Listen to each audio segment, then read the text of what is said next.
ओम शांति। आज 19/7/2025 साकार महावाक्य। मधुर संतान माने सर्वदा ए खुशी रुह कि आमको किए पाठ पढ़ाऊँच तेबे यह मध्य मनमनाभव अटे।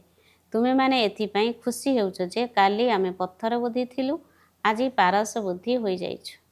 प्रश्न, भाग्य उदय हेबार आधार कौन? उत्तर, निश्चय। जदि भाग्य उदय हेबारे डेरी थिबो तेबे छोटे छोटे चलिबे। निश्चय बुद्धि आत्मा भल भावरे पाठ पढ़ी द्रुत गति रे आग को बढ़ी चलिए। जदि कौनसी कथारे संशय थिबो तेबे पछरे रहिजिबे। जो माने निश्चय बुद्धि होए निजर बुद्धि को बाबांक पर्यंत दौड़ाउछंती अर्थात बाबांक सहित लगाउछंती सेमाने सतो प्रधान होई जाई थांती। ओम शांति। विद्यार्थी माने विद्यालय रे पाठ पढ़ंती एवं जानी थांती जे आमको पाठ पढ़ी कौन हेबार अछि। सेहीपरि मिठा मिठा आत्मिक संतान मानकर बुद्धि रे मध्य आसीबा दरकार जे आमे सत्ययुगी पारस्परीर मालिक हेबाकु जाउछु। तेणु एही देहर संबंध आदि को सब छाड़िबाकु हेबो। एबे आमको पारस्परीर मालिक पारसनाथ हेबाकु हेबो। सारा दिन एही खुशी रहिबा उचित। तुमे माने जानिछ पारसबुद्धि काहाकु कहा जाउछि। सेठारे घर आदि सब सुना चांदीर हेबो। एठारे तो पत्थर इटार घर तयारी हेउछि। एबे पुणी तुमे माने पत्थर बुद्धिरु पारस बुद्धि हेउछ।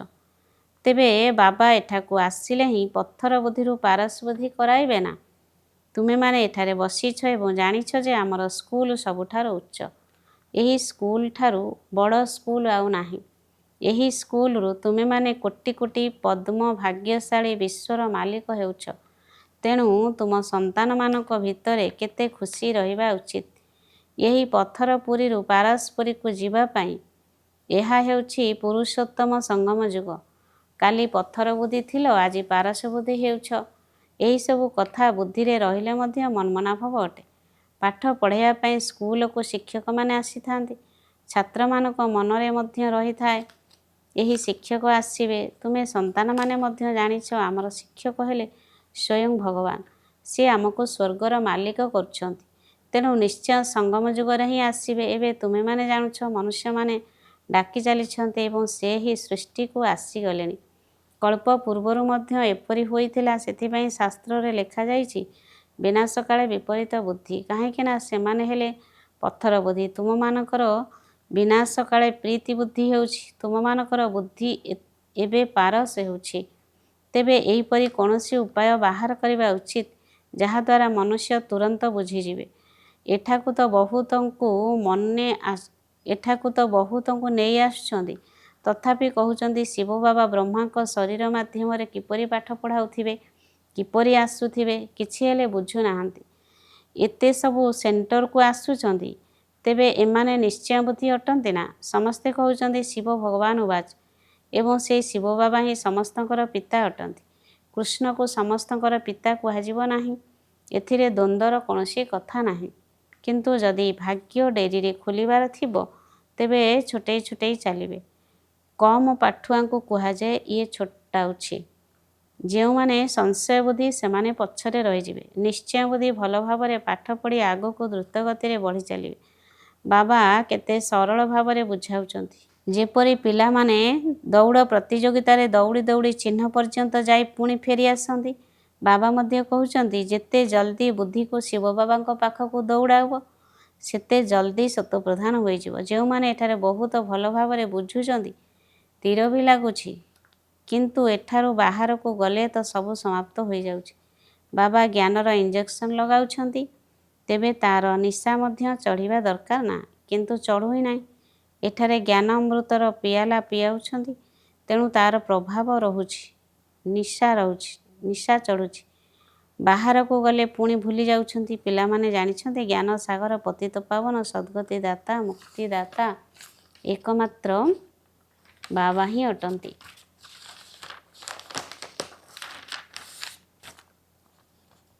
से ही प्रत्येक कथार संपत्ति अर्थात वर्षा देउछंती। बाबा कहउचंती संतान माने तुमे माने मध्य पूरा सागर हुओ। मो पाखरे जेते ज्ञान अछि तुमे माने मध्य से सब को धारण कर। शिव बाबांकर देहर निशा नाही। बाबा कहउचंती पिला माने मु तो सर्वदा शांत रहुछि। तुम मानकर मध्य जेतेबेले देह नथिला से समय देहर निशा नथिला। ଶିବ ବାବା କହୁନାହାନ୍ତି ଯେ ଏହା ମୋର ନିଜର ଶରୀର। ଶିବ ବାବା ଏହି ଶରୀରକୁ ଲୋନ୍ ଅର୍ଥାତ୍ ଧାର ନେଇଛନ୍ତି। ତେବେ ଲୋନ୍ ନେଇଥିବା ଜିନିଷ କ'ଣ ନିଜର ହୁଏ? ମୁଁ ଏହାଙ୍କ ଶରୀରରେ ଅଳ୍ପ ସମୟ ପାଇଁ ସେବା କରିବା ଉଦ୍ଦେଶ୍ୟରେ ପ୍ରବେଶ କରିଛି। ଏବେ ତୁମମାନଙ୍କୁ ଘରକୁ ଫେରିଯିବାକୁ ହେବ। ତେଣୁ ଭଗବାନଙ୍କ ସହିତ ମିଶିବା ପାଇଁ ଦୌଡ଼ିବା ଉଚିତ। ଏତେ ଯଜ୍ଞ ତପ ଆଦି କରୁଛନ୍ତି, ବୁଝୁନାହାନ୍ତି ଯେ ସେ ମିଳିବେ କିପରି? ଭାବୁଛନ୍ତି କୌଣସି ନା କୌଣସି ରୂପରେ ଭଗବାନ ଆସିବେ। ବାବା ତ ବହୁତ ସହଜ ଭାବରେ ବୁଝାଉଛନ୍ତି। ପ୍ରଦର୍ଶନୀରେ ମଧ୍ୟ ତୁମେମାନେ ବୁଝାଅ।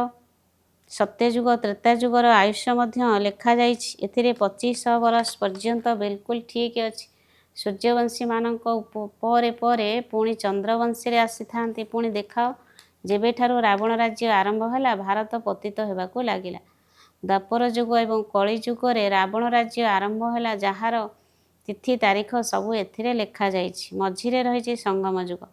ତେବେ ରଥ ମଧ୍ୟ ନିଶ୍ଚୟ ଦରକାର ନା? ଏହି ରଥରେ ପ୍ରବେଶ କରି ବାବା ରାଜଯୋଗର ଶିକ୍ଷା ଦେଉଛନ୍ତି, ଯେଉଁ ଶିକ୍ଷା ଦ୍ୱାରା ସେମାନେ ଲକ୍ଷ୍ମୀ ନାରାୟଣ ପଦବୀକୁ ପ୍ରାପ୍ତ କରୁଛନ୍ତି। କାହାକୁ ବି ଜ୍ଞାନ ବୁଝାଇବା ବହୁତ ସହଜ। ଲକ୍ଷ୍ମୀ ନାରାୟଣଙ୍କର ରାଜତ୍ୱ କେତେ ସମୟ ଚାଲୁଛି? ଆଉ ସବୁ ପରିବାର ହଦର ଅଟେ। ଏହା ବେହଦର। ତେବେ ଏହି ବେହଦର ଇତିହାସ ଭୂଗୋଳକୁ ଜାଣିବା ଦରକାର ନା? ବର୍ତ୍ତମାନ ହେଉଛି ସଙ୍ଗମ ଯୁଗ। ପୁଣି ଦୈବୀ ରାଜ୍ୟ ସ୍ଥାପନ ହେଉଛି। ଏହି ପଥର ପୁରୀ ପୁରୁଣା ଦୁନିଆର ବିନାଶ ହେବ। ବିନାଶ ନହେଲେ ନୂଆ ଦୁନିଆ କିପରି ଆସିବ? ବର୍ତ୍ତମାନ କହୁଛନ୍ତି ନୂଆଦିଲ୍ଲୀ। ଏବେ ତୁମେମାନେ ଜାଣୁଛ ବାସ୍ତବରେ ନୂଆଦିଲ୍ଲୀ କେବେ ହେବ? ନୂଆ ଦୁନିଆରେ ନୂଆଦିଲ୍ଲୀ ହେବ। ଗାୟନ ମଧ୍ୟ କରନ୍ତି। ଯମୁନା ନଦୀ କୂଳରେ ମହଲ ହେବ। ଯେତେବେଳେ ଲକ୍ଷ୍ମୀ ନାରାୟଣଙ୍କର ରାଜ୍ୟ ହେବ, ସେତେବେଳେ କୁହାଯିବ ନୂଆଦିଲ୍ଲୀ ପାରସପୁରୀ। ନୂଆ ରାଜ୍ୟ ତ ସତ୍ୟ ଯୁଗରେ ଲକ୍ଷ୍ମୀ ନାରାୟଣଙ୍କର ହିଁ ହେବ। ମନୁଷ୍ୟ ତ ଏକଥା ମଧ୍ୟ ଭୁଲି ଯାଇଛନ୍ତି ଯେ ଡ୍ରାମା କିପରି ଆରମ୍ଭ ହେଉଛି। ମୁଖ୍ୟ ଅଭିନେତା କିଏ କିଏ ତାହା ଜାଣିବା ଦରକାର ନା? ଅଭିନେତା ତ ବହୁତ ଅଛନ୍ତି, କିନ୍ତୁ ମୁଖ୍ୟ ଅଭିନେତାକୁ ତୁମେମାନେ ଜାଣିଛ। ତୁମେ ମଧ୍ୟ ଏହି ନାଟକର ମୁଖ୍ୟ ଆକ୍ଟର୍ସ ଅଟ।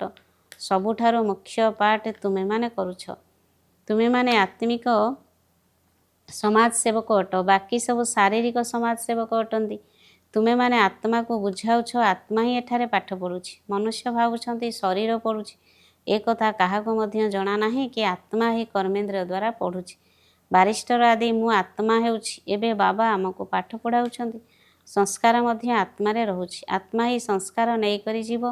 ପୁଣି ଆସି ନୂଆ ଦୁନିଆରେ ରାଜ୍ୟ କରିବ। ଯେପରି ସତ୍ୟ ଯୁଗରେ ରାଜଧାନୀ ଚାଲିଥିଲା, ସେହିପରି ପୁଣି ଆରମ୍ଭ ହୋଇଯିବ। ଏଥିରେ କିଛି ପଚାରିବାର ଆବଶ୍ୟକତା ନାହିଁ। ମୁଖ୍ୟ କଥା ହେଉଛି ଦେହ ଅଭିମାନରେ କେବେ ହେଲେ ଆସ ନାହିଁ। ନିଜକୁ ଆତ୍ମା ମନେ କର। କୌଣସି ବିକର୍ମ କର ନାହିଁ।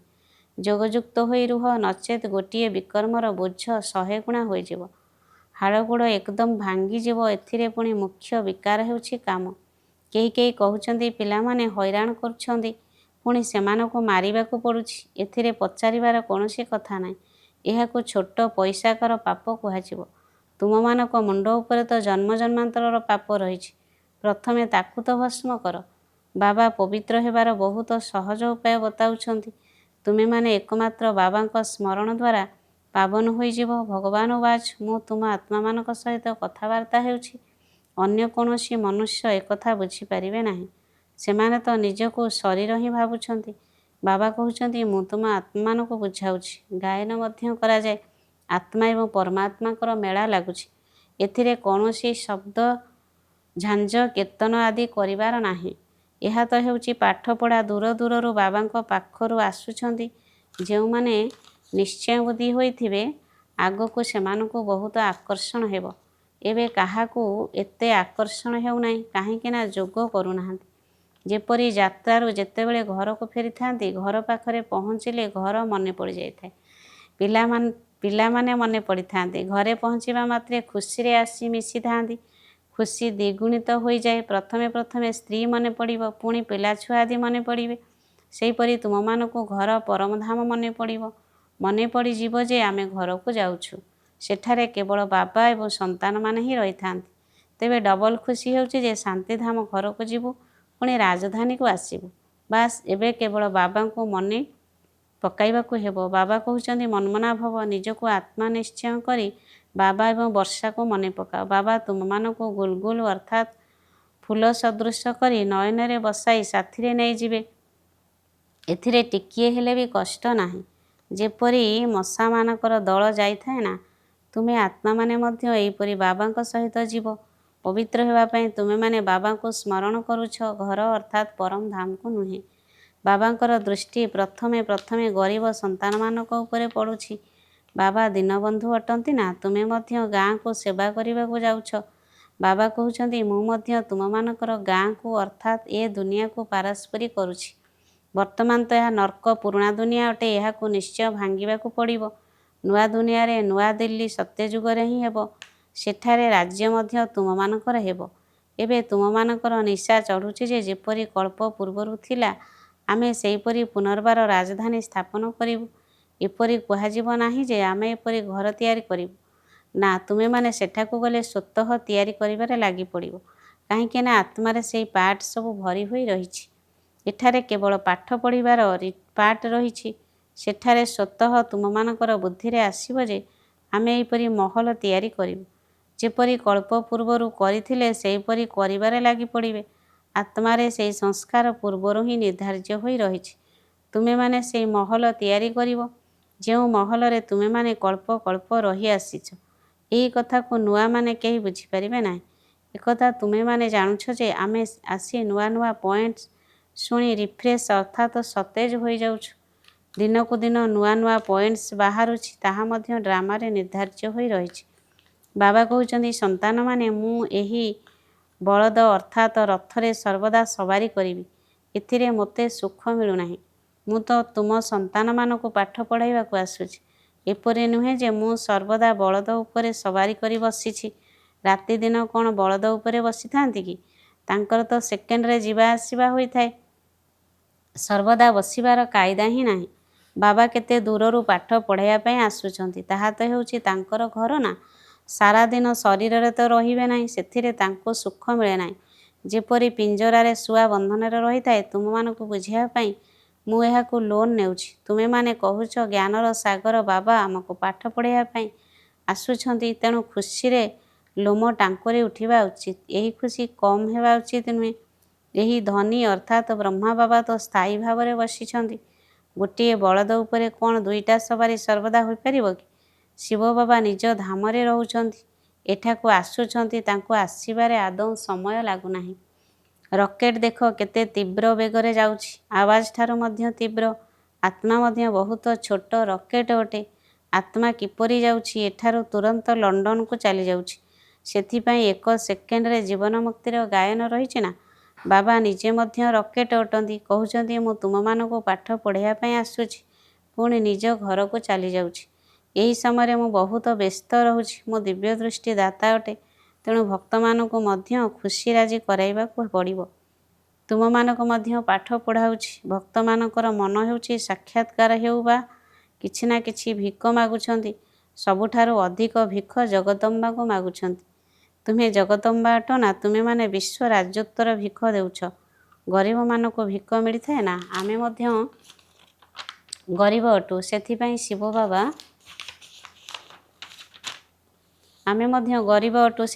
ଶିବ ବାବା ସ୍ୱର୍ଗର ରାଜତ୍ୱକୁ ଭିକ୍ଷା ରୂପରେ ଦେଉଛନ୍ତି। ଭିକ ଆଉ କିଛି ନୁହେଁ, କେବଳ କହୁଛନ୍ତି ବାବାଙ୍କୁ ୟାଦ କରିଲେ ବିକର୍ମ ବିନାଶ ହେବ। ତୁମେମାନେ ଶାନ୍ତିଧାମକୁ ଚାଲିଯିବ। ଯଦି ମୋତେ ମନେ ପକାଇବ, ତେବେ ମୁଁ ଗ୍ୟାରେଣ୍ଟି କରୁଛି ତୁମମାନଙ୍କର ଆୟୁଷ ମଧ୍ୟ ଅଧିକ ହୋଇଯିବ। ସତ୍ୟଯୁଗରେ ମୃତ୍ୟୁର ନାମ ମଧ୍ୟ ରହିବ ନାହିଁ। ତାହା ହେଉଛି ଅମର ଲୋକ। ସେଠାରେ ମୃତ୍ୟୁର ନାମ ରହିବ ନାହିଁ। କେବଳ ଗୋଟିଏ ଶରୀର ଛାଡ଼ି ଅନ୍ୟ ଏକ ଶରୀର ନେଉଛନ୍ତି। ଏହାକୁ କ'ଣ ମୃତ୍ୟୁ କୁହାଯିବ? ତାହା ହେଉଛି ଅମରପୁରୀ। ସାକ୍ଷାତକାର ହୋଇଥାଏ ଯେ ମୋତେ ଛୋଟ ପିଲା ହେବାକୁ ହେବ। ତେବେ ଏହା କେତେ ଖୁସିର କଥା। ବାବାଙ୍କର ଇଚ୍ଛା ହେଉଛି ଏବେ ଯାଇ ଛୋଟ ପିଲା ହେବି। ଜାଣିଛନ୍ତି, ସେଠାରେ ମୁଖରେ ସୁନାର ଚାମଚ ହେବ। ମୁଁ ଏକମାତ୍ର ଶିକିଲେଧା ସନ୍ତାନ ଅଟେ। ବାବା ମୋତେ ପୋଷ୍ୟ କରିଛନ୍ତି। ମୁଁ ଶିକିଲେଧେ ସନ୍ତାନ। ସେଥିପାଇଁ ବାବା ମୋତେ କେତେ ସ୍ନେହ କରୁଛନ୍ତି। ମୋ ଭିତରେ ଏକଦମ ପ୍ରବେଶ କରିଯାଉଛନ୍ତି। ଏହା ମଧ୍ୟ ଖେଳ ଅଟେ ନା? ଖେଳରେ ସର୍ବଦା ଖୁସି ମିଳିଥାଏ। ତୁମେମାନେ ଏକଥା ମଧ୍ୟ ଜାଣୁଛ ଯେ ଇଏ ନିଶ୍ଚିତ ବହୁତ ବହୁତ ଭାଗ୍ୟଶାଳୀ ରଥ ହୋଇଥିବେ, ଯାହାଙ୍କ ପାଇଁ ଗାୟନ ମଧ୍ୟ ରହିଛି। ଜ୍ଞାନର ସାଗର, ଏହାଙ୍କ ଭିତରେ ପ୍ରବେଶ କରି ତୁମମାନଙ୍କୁ ଜ୍ଞାନ ମିଳୁଛି। ତୁମ ସନ୍ତାନମାନଙ୍କ ପାଇଁ କେବଳ ଗୋଟିଏ ହିଁ ଖୁସି ଯଥେଷ୍ଟ। ତାହା ହେଲା ଭଗବାନ ଆସି ପାଠ ପଢ଼ାଉଛନ୍ତି। ଭଗବାନ ସ୍ୱର୍ଗର ରାଜତ୍ୱ ସ୍ଥାପନ କରୁଛନ୍ତି। ଆମେ ତାଙ୍କର ସନ୍ତାନ। ତେବେ ପୁଣି ନର୍କରେ କାହିଁକି ଅଛୁ? ଏ କଥା କାହାରି ବି ବୁଦ୍ଧିରେ ଆସୁନାହିଁ। ତୁମେମାନେ ବହୁତ ଭାଗ୍ୟଶାଳୀ ଅଟ, ତେଣୁ ବିଶ୍ୱର ମାଲିକ ହେବା ପାଇଁ ପାଠ ପଢ଼ୁଛ। ତେବେ ଏପରି ଉଚ୍ଚ ପାଠପଢ଼ା ଉପରେ କେତେ ଧ୍ୟାନ ଦେବା ଉଚିତ? ଆଚ୍ଛା, ମିଠା ମିଠା ଶିଖିଲେ ଦେ ସନ୍ତାନମାନଙ୍କ ପ୍ରତି ମାତାପିତା ବାପଦାଦାଙ୍କର ମଧୁର ସ୍ନେହସମ୍ପନ୍ନ ଶୁଭେଚ୍ଛା ଏବଂ ସୁପ୍ରଭାତ। ଆତ୍ମିକ ପିତାଙ୍କର ଆତ୍ମିକ ସନ୍ତାନମାନଙ୍କୁ ନମସ୍ତେ। ଆତ୍ମିକ ସନ୍ତାନମାନଙ୍କର ଆତ୍ମିକ ମାତାପିତାଙ୍କୁ ନମସ୍ତେ ନମସ୍ତେ ନମସ୍ତେ। ମୁଖ୍ୟ ସାର 1 ନମ୍ବର, ଏହି ଡବଲ ଖୁସିରେ ରହିବାକୁ ହେବ କି ଏବେ ଆମର ଯାତ୍ରା ସମାପ୍ତ ହେଲା। ପ୍ରଥମେ ଆମେ ନିଜର ଘର ଶାନ୍ତିଧାମକୁ ଯିବୁ, ତାପରେ ପୁଣି ନିଜର ରାଜଧାନୀକୁ ଆସିବୁ। 2 ନମ୍ବର, ମୁଣ୍ଡ ଉପରେ ଯେଉଁ ଜନ୍ମ ଜନ୍ମାନ୍ତରର ପାପର ବୋଝ ରହିଛି ତାକୁ ଭସ୍ମ କରିବାକୁ ହେବ। ଦେହ ଅଭିମାନରେ ଆସି କୌଣସି ବି ବିକର୍ମ କରିବାର ନାହିଁ। ଆଜିର ବରଦାନ, ଶ୍ରେଷ୍ଠ ସଂକଳ୍ପର ସହଯୋଗ ଦ୍ୱାରା ସମସ୍ତଙ୍କ ଭିତରେ ଶକ୍ତି ଭରୁଥିବା ଶକ୍ତିଶାଳୀ ଆତ୍ମା ହୁଅ।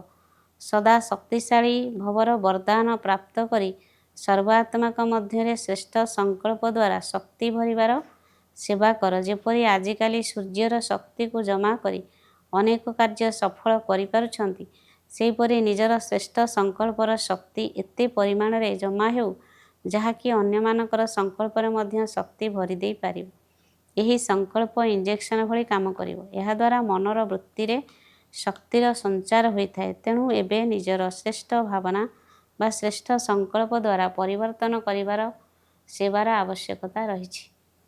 ସ୍ଲୋଗାନ, ମାଷ୍ଟର ଦୁଃଖହର୍ତ୍ତା ହୋଇ ଦୁଃଖକୁ ମଧ୍ୟ ଆତ୍ମିକ ସୁଖରେ ପରିବର୍ତ୍ତନ କରିଦେବା, ଏହା ହିଁ ତୁମମାନଙ୍କର ଶ୍ରେଷ୍ଠ କର୍ତ୍ତବ୍ୟ ଅଟେ। ଅବ୍ୟକ୍ତ ଇସାରା, ସଂକଳ୍ପ ଶକ୍ତିକୁ ଜମା କରି ଶ୍ରେଷ୍ଠ ସେବାର ନିମିତ୍ତ ହୁଅ। କେହି କେହି ପିଲା କେବେ କେବେ ବଡ଼ ବିଚିତ୍ର ଖେଳ ଦେଖାଇଥାନ୍ତି।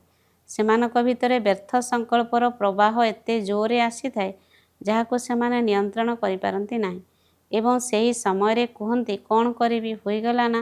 ନିଜକୁ ରୋକିପାରନ୍ତି ନାହିଁ। ଯାହା ଆସିଲା ତାହା କରିଦେଲେ। କିନ୍ତୁ ବ୍ୟର୍ଥକୁ ବାଧା ଦେବା ପାଇଁ ନିଜ ଭିତରେ ନିୟନ୍ତ୍ରଣ କରିବାର ଶକ୍ତି ଦରକାର।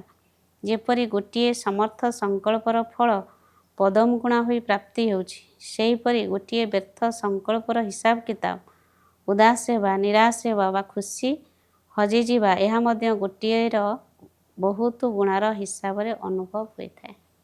ଆଚ୍ଛା, ଓମ୍ ଶାନ୍ତି।